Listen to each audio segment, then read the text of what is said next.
বন্ধুরা দেখুন, এই লোকটি গাছের মধ্যে কি যেন করতেছে। বন্ধুরা, এই লোকটি দেখতেছি গাছের মধ্যে সিঁড়ি তৈরি করতেছে। খুব সুন্দর করে একটির পর একটি সিঁড়ি তৈরি করতেছে। খুব পরিশ্রম করে সে কাঠ দিয়ে সিঁড়ি তৈরি করতেছে।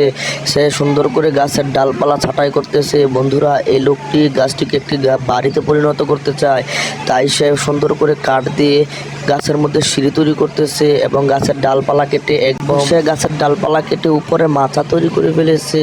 কি সুন্দর করে সে মাচা তৈরি করলো। বন্ধুরা দেখুন, সে অবশ্যই ঘরের দেয়াল তৈরি করার জন্য লেগে পড়েছে এবং আস্তে আস্তে একটির পর একটি কাঠ দিয়ে ঘরের দেয়াল তৈরি করতেছে। বন্ধুরা দেখুন, কি পরিশ্রম করে লোকটির দেয়াল তৈরি করতেছে। বন্ধুরা, ভিডিওটির পরবর্তী অংশ দেখার আগে আমি ইদানিং দেখতে পাচ্ছি মেয়েদের নাচ গানে অনেক লাইক সাবস্ক্রাইব হচ্ছে, কিন্তু মায়ের কোনো ভিডিওতে লাইক সাবস্ক্রাইব হচ্ছে না। তাই যারা মাকে ভালোবাসি তারা এই ভিডিওতে একটি লাইক, একটি সাবস্ক্রাইব এবং কমেন্ট বক্সে আই লাভ ইউ মা লিখে যাব। বন্ধুরা, অবশেষে এই ঘরটির ছাদ